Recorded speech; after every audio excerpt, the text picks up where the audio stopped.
Are we happy to be here today? Okay, kids, I'm gonna have to hear you real loud so that everybody who's watching online will know that you're happy. Now, this side, are you happy to be here? I bet the other side can beat you all. Are you happy to be here? Now, that's a lot of energy.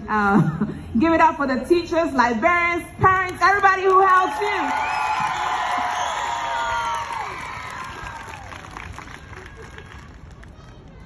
Yeah, now my speech was trying to escape from me. Readers. I know everybody in here is a reader. Amazing. We should all be readers. Do you know why? Because stories can empower us. Stories can help us to be courageous. We can be brave when we read. When we read, we increase our knowledge and learn new things. You know, sometimes when you're sad or bored, picking up a book to read can help you feel better. Let me tell you a true story. When I was growing up, I lived in Ghana, West Africa. It's a little bit far from here. And even though I did not have a personal library at home, I visited the public library to borrow books all the time. In these books, I read about different countries and cultures. The characters in the books were doing some pretty neat activities. As a result, I imagined myself as a secret agent. I was a spy, solving crimes. Sometimes I was a doctor, healing the sick. I even imagined being a singer. Can you check that out? Me being a singer? You think I'll be good at that?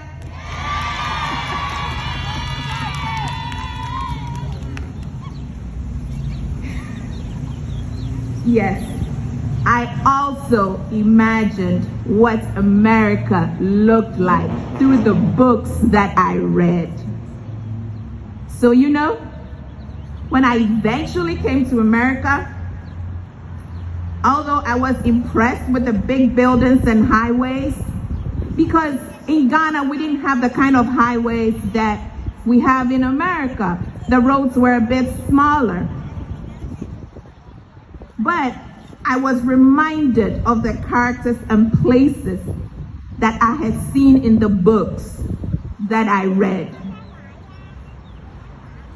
And so by that, I wasn't too surprised, but I was familiar with what I saw because I read when I was a young child. I also read about eating apple pie with ice cream. Now, we didn't have apple pie in Ghana. We had different desserts, but when I was growing up, we didn't have apple pie. But I knew about apple pie, and I could not wait to eat it.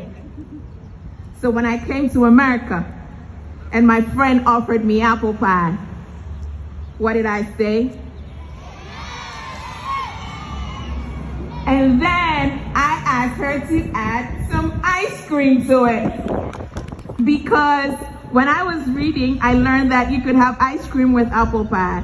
But if I hadn't read about it, I probably wouldn't have known. Yes? Reading helped to develop my imagination.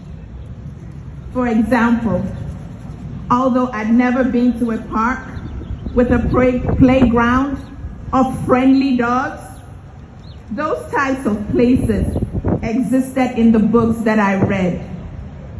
You know, sometimes there will be places that you haven't been before, but when you read, you get transported to magical places.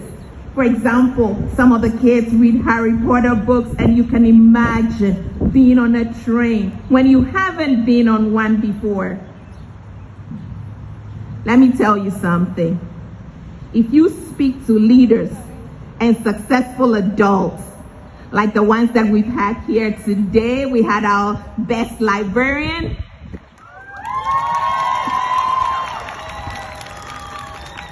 They will tell you that reading helped to mold them.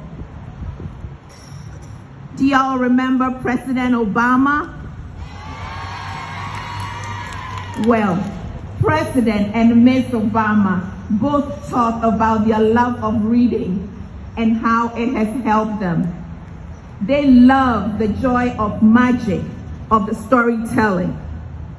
They both read to kids these days because they want to encourage their kids to form good habits and to be good students.